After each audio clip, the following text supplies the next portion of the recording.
Hello, everybody, and welcome to your what day of the week is it? Tuesday lighting critique. So we have a bunch of the monthly lighting challenges submissions for today. That's pretty much, other than a couple concept prices, that's pretty much all we've got. So let's go ahead and take a look. We'll do it normal old alphabetical order.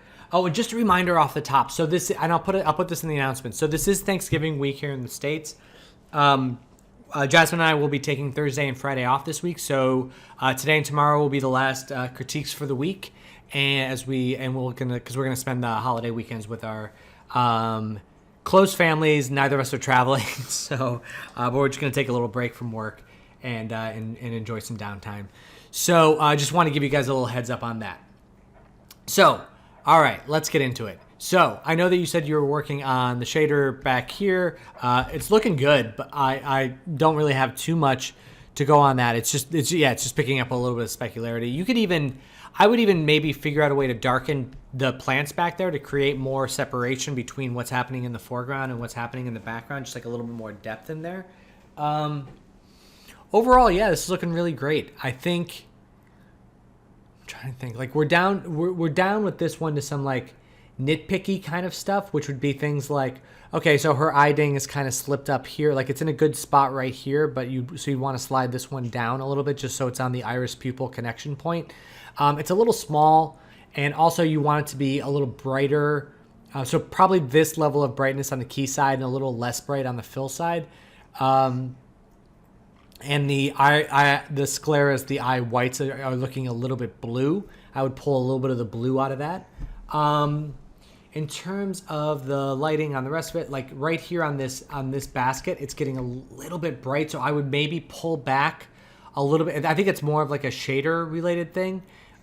Maybe pull back on the shader a little bit, or depending on if you're using Arnold, you could also just put like a little light blocker on that guy, and just tone that down just a touch, because it's really the only spot that I'm seeing it at. The specular highlight on the skin is a little bit broad in this region here, and it would be nice if it was just like picking up some wrinkles or some smaller shapes. That would be more beneficial. And then maybe just darkening this plant down just a touch. And then similar to what Forrest was talking about with his shot, like some of these shadows down here are getting a little bit super dark. So I don't know if that's in the comp, I would pull that back a little bit. If that is in the render, you may want to try and fit some additional light in there. And the best way to do that, we talked about a few iterations. Michael Callahan was talking about rendering a separate shadow pass and then just mixing that in so you have more control of it. I also like having an ambient occlusion pass and lifting the values with that if there are some values there, if you have like a nice extended pixel range EXR. But yeah, just a few things to look into there, but overall coming together really, really well. Annabelle, this one's looking great. For now, I'm just going to tell you to leave this one as is, because I think this is in a really good spot. And any notes that I give at this point are just going to be kind of ticky tack, and just like, it's basically it's just like pushing pixels because we have more time. Like if I was a director and I saw this, I'd call it done. So let's work on your nighttime one. So really great stuff. Love the design of it. The flowers are nice and glowy. They've got that glowy avatar vibe, which is cool. So the one question that I have with this is her skin is looking a lot like the skin tone of the avatar figures, which is cool. But like if we're looking at it versus Gru, is that his name? Gru? Yeah. If we're looking at it versus him, you'll see that his skin tone is actually pretty warm. And one of the things that we balance in our lighting setups in a nighttime scene like this is how to keep the character's skin a little bit on their hero color, because right now she's looking a little bit steely, a little metallic. And it would be nice to balance that and maintain a little bit of the warmth in her skin. Also, because it would really help pop her off of the cooler environment. So I would work on warming up her skin tones a little bit. just because and if we just saw this by itself, it would be fine. But playing it with this one, we were very aware of how much saturation is lost in her skin. So I would try and bring some of that warmth back. A couple other little things, just real dumb stuff, like you've got good depth of field back here, but for some reason the edge of this tree looks a little bit sharp. I would try and take that down a little bit, and just kind of like make that a little just like blurrier on the edge here, especially down here, which seems to be a hard edge. And yeah, but like everything else has some pretty good. I think you can get some more shaping here on these baskets, just a little bit. And the other thing too is the glowiness on the flowers kind of falls in that realm in between being questioning whether or not I should say this. So like these are super glowy, right? Like they're definitely providing their own light source. Where these are kind of in the middle, like they're just bright. They don't actually feel like they're glowing yet. So I'm wondering if you should attempt to either push them more into a value where it feels like they're glowing, or pull them back a little bit, just so they're not quite as omni lit, or just not quite as bright glowy of an element in the scene. So I would try that. And then additionally, I think you can go, you got the key light coming in this way. You can go a little darker on this side. So just create a little more, the way that the tree is getting some good contrast in there. You can get a little bit more contrast on our screen left side. But really, really beautiful stuff overall. All right, Donica, this one made me laugh. So looking at your reference, looking at your image. Okay, so I know that you said that you have not had an opportunity to take this in the nuke yet. Totally fine. We can evaluate as is. This makes me laugh. If you're going to go with this, you should go all out with National Geographic. Because this looks like, I guess it's the gold border. It looks like a National Geographic. Although this isn't really the type of story that they would tell a lotto winner. But if you're going to do this, you could go all out with the magazine front. I would for now, I would pull this away, and just so we could really focus in on lighting the image. Although it would be nice to have a magazine someday. Okay, so let's look at the reference for a second. So beautiful character lighting, beautiful portrait lighting. And what makes that so, right? We've got, again, just really great shaping. We've got the Rembrandt triangle there. But like, look at how much texture, like how much texture there is in the skin. You see all of these fine wrinkles, all of this small detail, all of these little lines around her mouth. Like, look at this guy's face down here. Look at it. It's so perfect and cool. Also, when I'm talking about texture, really what I'm saying is that we're seeing like tight shapes and specular highlights all over the face. Like his face, all of this detail is because of the specularity. His face detail is because of the specularity. Hers too. This is a little bit more diffused because the light isn't directly hitting her face, and it's all about that light shining through that shawl on her face. So there's very, very strong key lights, very, very direct key lights in all of them except for this one up top. And the key light is doing something else, which is creating this overall glow. Now let's hop back into yours, and there is not that sense of the strong key light that's driving a lot of specularity, that's giving us that detail. I can see the detail in the skin. What I want is that to be picked up and more in the specular light of like a strong key light coming through, giving good shaping, giving some strength to it. So I think that 1, 2, and 3. I think these are great references because they're all kind of doing. They're all like just traditional good, strong character lighting. Like I said, good shaping across the face. Lots of fall off. The background behind the character is able to go darker, so you can darken this background up quite a bit to get the brighter character to pop out. The other thing is like there's just kind of light over top of all of them. You can see here that this is like a much tighter light source. Like it's brighter around his face and fades off as it goes down. It's brighter around her face, fades off as it goes down. Brighter around his face. And this one's a little artificial because it's I'm sure it's like just bright sunny, but like it's a little darker on his chest than it is on his face. So you really want to kind of isolate the light a little bit more because, like I said, right now it's just kind of everywhere uniformly. So work on the shaping, darken the background, kind of create a much stronger more definitive key light, and that'll be a really good step for your next iteration. Jordan, okay, strong key light here, but what we're missing is, we'll use the same reference again. Again, small details in all of these wrinkles. Let's get those wrinkles, man. So I think it's being hindered by two things. And so there are a few things I want you to work on with this. Number one is the diffuse value of this light is now getting a touch too high. So let's pull back the diffuse, but then we'll increase the specularity on it a little bit. And maybe it doesn't necessarily have to be in the same light. Like you can pull down the diffuse on this, but if you increase the specularity, it may be too broad.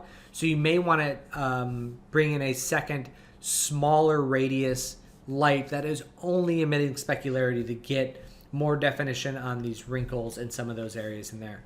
Watch out, there's like a weird dark line around her nose. Not quite sure what's causing that. Okay, so that's kind of 1 and 2. 3 is you want to throw this background out of focus.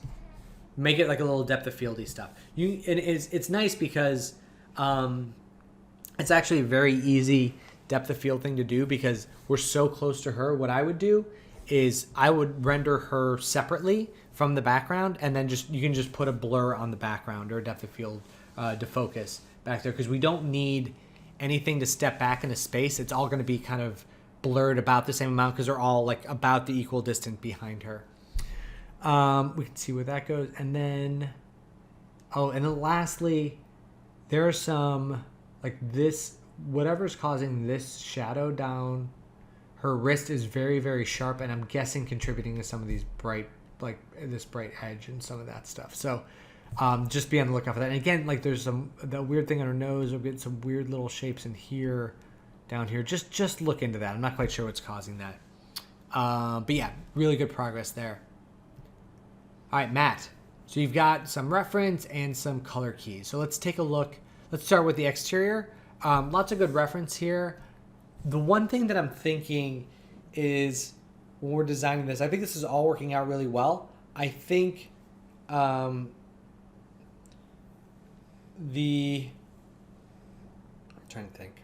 So one thing you want to watch out for, and this is just, this shadow is going to be a little bit softer just because that's pretty far away from that.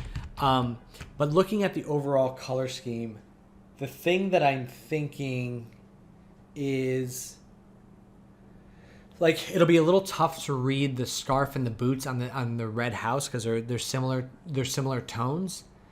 So lots of times when you're doing something like this, what you end up doing is creating complementary colors between the character and the environment to get them to read. Like, you right now kind of have all warm tones on the environment except for the door and the roof, which is fine. We've got reds and yellows and oranges and pinks, and the greens are a little cooler, but the greens are actually on the yellow side a little bit.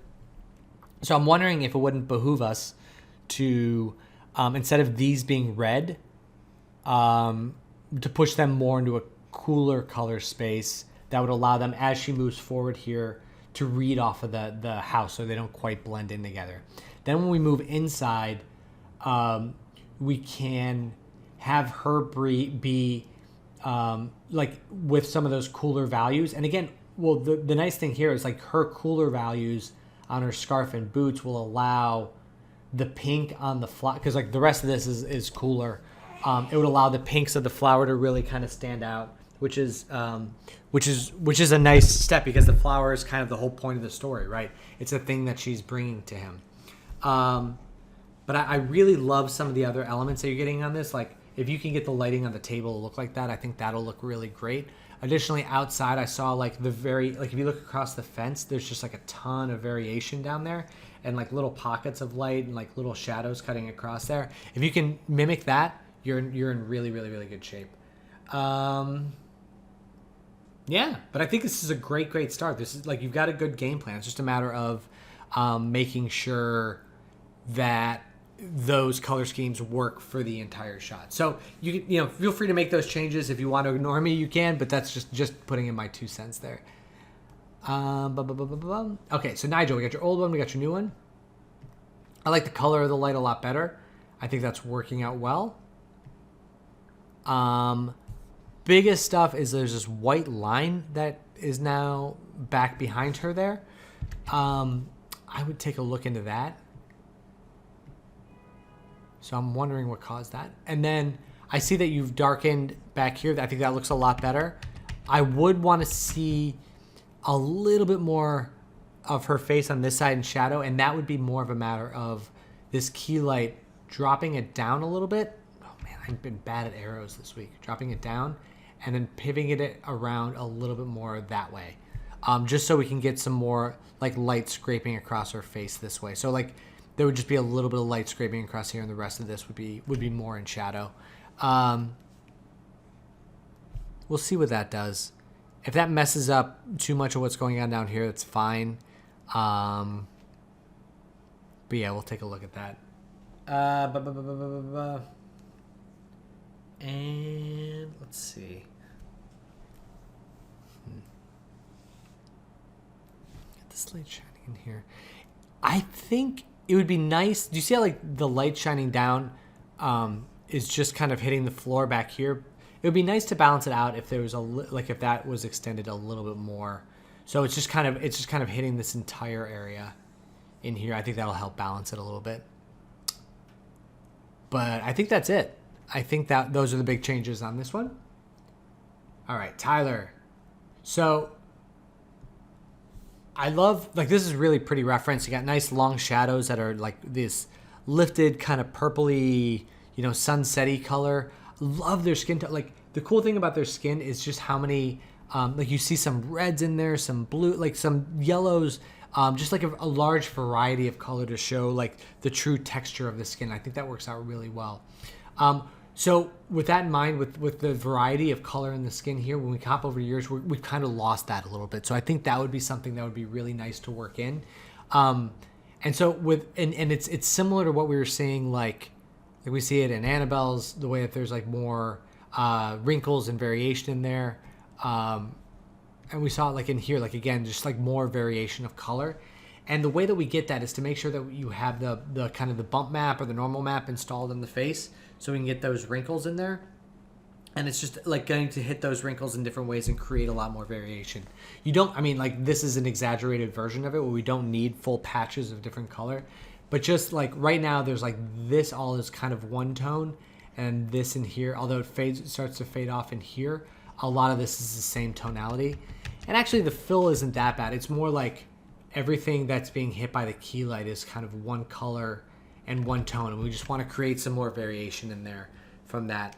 And you can definitely tone down, again, the diffuse contribution of the key light because it's hitting here and what we're seeing on the face. And we want to increase, and also like this flower up in here is getting kind of very blown out white. So we want to